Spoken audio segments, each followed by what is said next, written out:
Hello, so guys, my balloon is still here, so I'm gonna see if I can suck out the helium. Hello, how are you? My name is Lavender.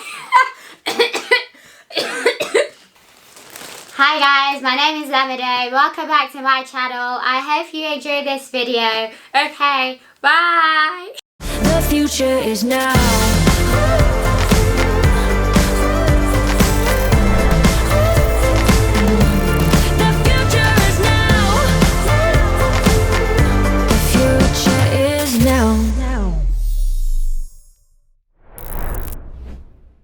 Before I start, I want to show you guys this top because it's by, look at it there, look at the detail, and it's by my friend Abraham, and he owns a fashion label called Nalu, so you can follow them on Instagram, World of Nalu. And yeah man, I had to plug it because it's a fantastic shirt.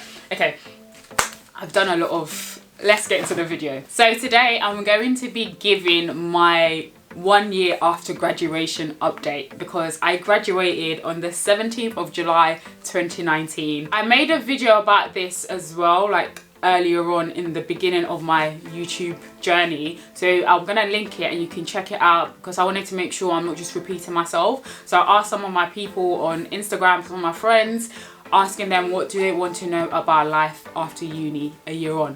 One of my friends asked about like moving back home, how that transition was. So to me, I think it was fine because I'm the youngest of four. One of my sisters has moved out, like everyone is just doing their own thing, like, and quite like our family is quite independent, so I don't really have people disturbing me too much. But one thing I did have to learn is how to like account for other people and be more like selfless, especially in regards to my family, because when I was cooking at uni, I'll cook for myself, but here, like back home, like it's bad manners to just cook for yourself. And that was very mad, because just like I just want like egg and bacon, but I'm making egg and bacon for everybody now, and that quick meal has taken me an hour to do. So it's quite frustrating in that sense, but I think it's been good practice for me to just learn to be more selfless as a human being anyways. You do have to accommodate for them a lot more than I would have at uni or living on my own. I remember when I first moved back, my dad actually told me off. So I was like just going, I was gallivanting, like I was going up and down day in, day out to meet up with my friends, to do this, to do that, because I'm a young girl, you've got to live your life, you know, baby girl lifestyle. And my dad was like, you're going to burn yourself out, sit home, stop going out. And I think it's because when I came home late, I'll ask my brother to pick me up from the station as well, and that will affect like his work, because he's now waiting, or he's picking me up at like midnight or whatever, and he has work the next day, but I was unemployed. So I thought I could just gallivant. I think I just had to learn how to prioritize them as well, because the same way I was prioritizing meeting with my friends and seeing them and catching up with them, I kind of neglected my family in that sense. So it was an interesting transition. I had to like reintroduce myself to them in a new way. Like, okay, Lamide from that was 18 no longer exists. This is Lamide at 21, who's been through uni experience, who's been used to living on her own or living with one other person or like a couple other people, and now I'm like back home where I'm back to being the youngest. They might treat me as a house girl, but it's like, no, I'm not your house girl, I'm not a model, like I'm not a house girl, like well, we're gonna do this fair and equally. And I also just had to learn how to like stand up for myself. So if they were asking me to do something that doesn't make sense to me, as like in the most respectful manner, I'm like, I don't know if I'm going to do that. It was me having to learn how to communicate in a new way to my family. Like, okay, cool, I don't like this, I don't like that. How can we come to like an agreement? Because I remember I had to like, I also asked that, okay, what is expected of me when I come back home?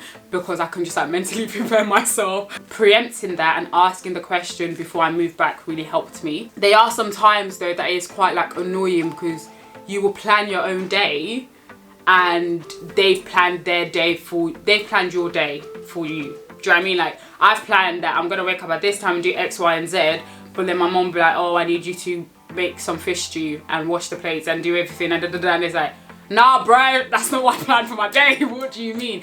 But you just have to become more flexible and again, just become more accommodating, but also make sure they accommodate your needs as well. So it's just about having those conversations and making sure they're aware that you're not a kid anymore. Like, actually all grown here, like, in this house we all work, so please respect my time. Thank you.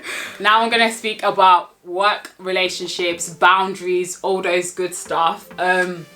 So before work relationships, that was really fascinating to me. It's the fact that I had to get used to like superficial friendships and small talk. Like, if you know me, I hate small talk. I can't stand it. I actually hate it. I'd rather just be silent than have to engage in small talk. But at work, you have to engage in small talk all the flipping time, or people overshare and you don't care. But you have to be nice about it. So is navigating that like relationship that like, cool, you might know about their partners and this and this and that, but you're not going to invite them to your birthday. Those type of things. I think at work I have made genuine friendships. Like, there are a couple people, or yeah, they're like a handful of people that like, yeah, like I speak to them outside of work. We have like each other's numbers and we speak about life outside of work.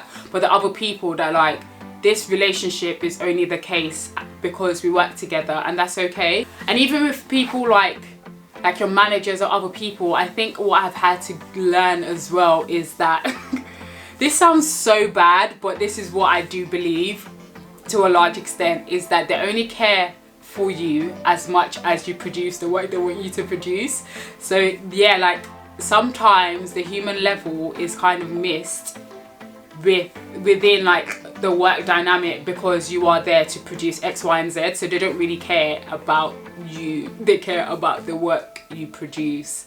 Don't overestimate your importance at work is what I'm gonna say. Like, produce the work you want to, like, that you need to produce to the best of your abilities. Be nice, be friendly, make yourself visible and known, because it will help your career progression, but know what you're there for. The next question I was asked was, how did I adjust or adapt to normal life? And my answer is I didn't. I had to form a new normal. Like, I actually had to form a new normal because like everything I knew before was no longer like applicable, in a sense. Like, you don't just do things when you want to do it at work. Like, there are deadlines, there are set things that you need to do. Your work affects other people's work and their ability to do the work as well. The people that I used to see every day for a good 3 years, I don't see them that often anymore. Like, one no longer lives in this country. Like, you have to be more intentional about speaking to people, speaking to your friends, keeping in contact, knowing what's going on in their lives.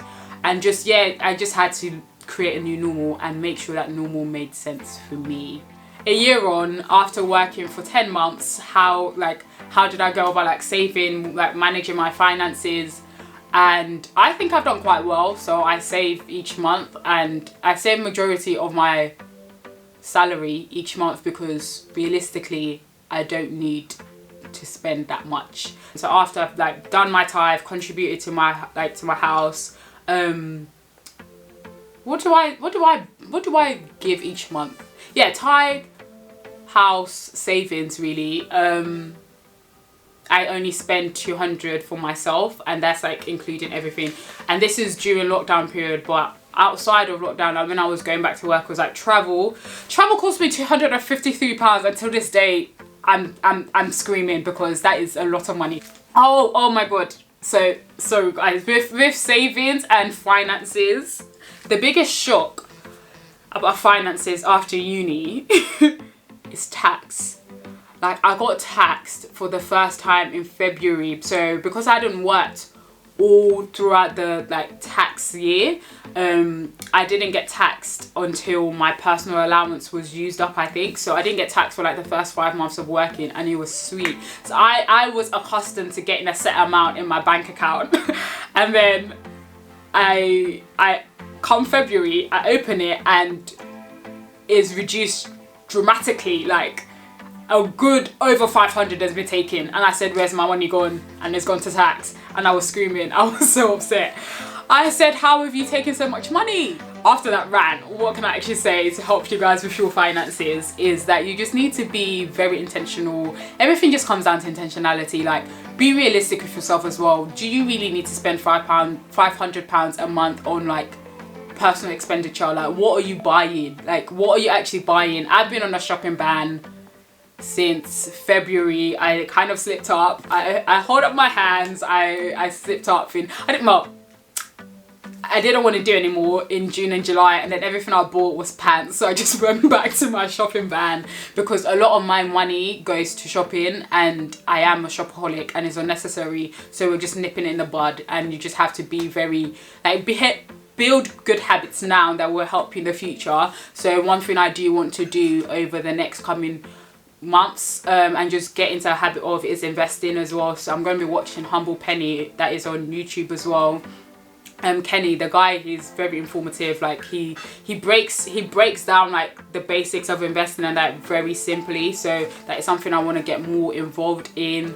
I've saved a good amount. I opened up a Help to Buy ISA because I just wanted to like separate my savings. So I've been quite good with my finances because I've been broke before. Like I've been poor. Like my overdrafts has been used a lot over the years, and I don't like that feeling. So now that I get money, I don't want to go back to that state of being broke that it hurts, it burns. Think about where can you save a £5 here, a £10 here.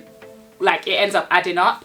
So yeah man, just set yourself a set limit. So mine is 200 for my own personal shop. After the 200 I have to wait till the next month, and you just have to be disciplined like that. The next question was about like rekindling or making friendships back, like after moving back. So that was quite interesting. To be fair, I like to think I'm a good friend, and I'm very intentional about my friendships. So that wasn't that hard for me per se.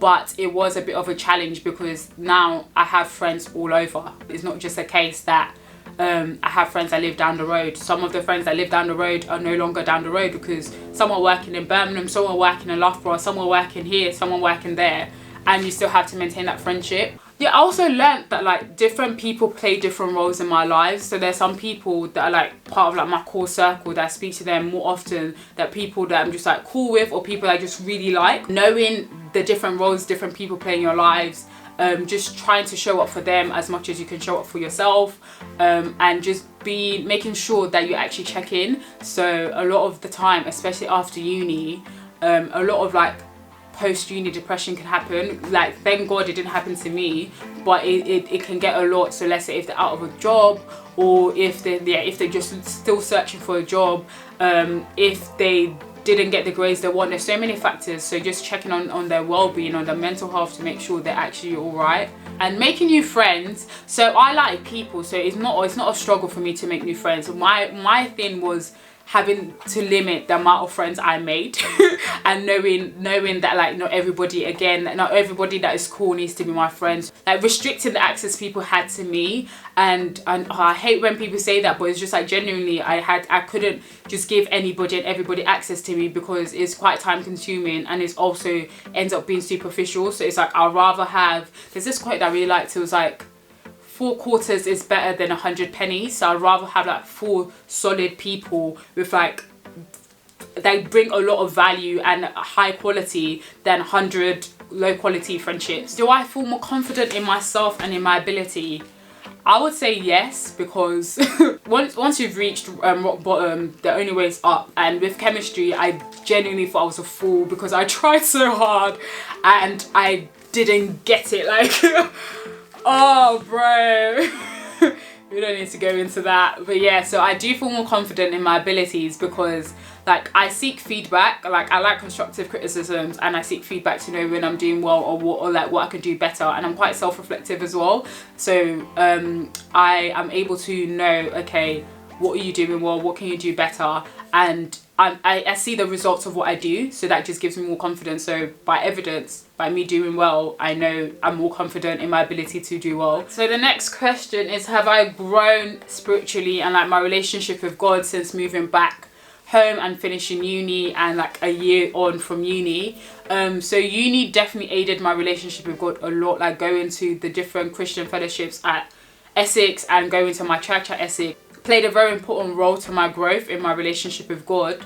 And now in the church I'm in now, like these people love to pray and fast and it's fantastic, but bro, like I didn't know praying and fasting like that until I moved to that church. So that's really stretched me and it's made me build daily habits with God and like building altars. So like praying more, reading my Bible, and just having that secret and having that time in the secret place with God. So I do think my relationship with God has grown a lot since uni. So yeah, the question was, how do you cope with like the transition from going from uni to finding a job? Yeah, so like if you guys watched the previous video, you would know that I didn't have a job straight out of uni. Like come graduation, I still didn't know what I was doing, and I didn't get a job until August, and I started that job at the end of September. And I truly just had to believe that God has a job for me, like God has a plan for me, like, and he knows what he's doing, because I didn't apply for many roles because I genuinely didn't have the mental capacity and energy, and because what I wanted to do was quite specific in terms of working within the government or working in the charity sector. There wasn't that many things going, so it's just like, okay, I'll rather put all my eggs into a couple baskets rather than shooting the eggs everywhere. And it ended up working out for me, but I think again, because like with my siblings, like it took some of them a while to get a job after uni anyways, and they're fine. So it kind of just gave me hope that I'll be fine even if I don't get a job straight away. And I just didn't put pressure on myself. I tried my best. I said, okay, I will work hard, apply for this role, put in my effort, do well in the interview, try my best. But if they don't like me, or if it's not meant to be, what can I actually do? So just remaining positive and knowing that a job will come, because like you only need one job. So just knowing that your time will come, even if you've been waiting for like a long period of time, and just making sure you're still learning over that period of waiting. So like reading, like honing your skills, doing what you enjoy, and just not being like idle during that transition period is something that I will say is very important. So let's say if there's a gap between university and when you start working, employers will want to know what you've done in that time. So it's just being quite proactive and not idle. And the last question, because I feel like this video has been very long, so the last question is about my social life and like work-life balance. So I think I've been quite good, and especially, well, during lockdown I'm not seeing people. I'm only starting to see people now, and that's like few and far in between. But I do think initially there was no work-life balance. I was exhausted for like the first 2-3 months, because I was trying to see everybody after work, after having a long ass day at work, and it was just, oh bro, it was flipping draining. It was draining. I have to repeat it because it was draining. So yeah, it's knowing that like fam, you might not see that phone over the next 3 months, and that just has to be okay. But I think it was also with me being intentional again about having fun. So maybe it's just chilling with my friends, going out to eat, just making time to have fun, because I don't want to be a zombie. I don't want to be a shell of who I was before just because I'm working and getting a paycheck. So yeah, I just had to prioritize my social life, because being social is very important to me. It's part of my character. So yeah, I think for others, you will have a social life as much as you allow yourself to, but at the same time you need to know that life happens in different seasons. So there's some time at work that is so busy that I might not be able to see my friends as much as I would like to, and there are other times that's quite chilled, especially like over the summer, or sometime, yeah, like over the summer, like around Easter time, that I'm able to see people more and do more things and take more days off. So it's just knowing how your like work calendar works and how you can make it work for you as much as possible. And then so I said that was the last question, but this is the last question. The last question or topic, I guess, was about overcoming complacency. So like knowing when to settle and knowing when to strive for more. So with me at my job, like genuinely guys, I review every 3 months. So I'll have a check-in with myself and be like, Lamade, are you still growing here? Yes or no? Lamade, do you still have more to learn here? Yes or no? Lamade, are your skills still being stretched here? Are you learning new skills, new transferable skills? Yes or no? Like those type of things I ask myself. And if I'm no longer growing, I'm dying. Like genuinely, if I'm not growing, I'm dying. So it's like, if I can't grow in that place anymore, it's time for me to leave. But at the same time, I also like pray and check with God. It's like, Lord, am I still assigned to this place? Like, am I ready to move post? Do I still stay here? And if his answer is yes, I just have to humble myself and remain seated. But all in all, so how has it been a year on since uni though? So I think life has been quite interesting. I've learned a lot, I've grown a lot, is impressive. But I've also just, I've grown. Like, I'm an actual adult, and I'm here to remind you that adulting is still very much the ghetto. But it's also been quite fun. Like, I've been able to prove myself to others, in a sense that, like, just because I'm young doesn't mean I don't know what I'm doing. But I've also had fun with it, because there are many times I do not know what I'm doing, and I'm okay with that. So it's just removing any pressure on myself, because, like, you're still young, you're still figuring this out, and that's okay. And just being kinder to myself, and yeah, just making sure that what I do today will help my tomorrow as much as possible, but without not being present in this moment. So it's like this is like striking a balance between thinking ahead for the future but also living in the present moment, which I'm not completely there yet, but I have gotten better. Yeah fam, I've spoken too much. Thank you for watching. Like, share and subscribe, and I'll see you on the next one. Bye. Should I do my thing again? I don't think that'll be a good idea, but might as well.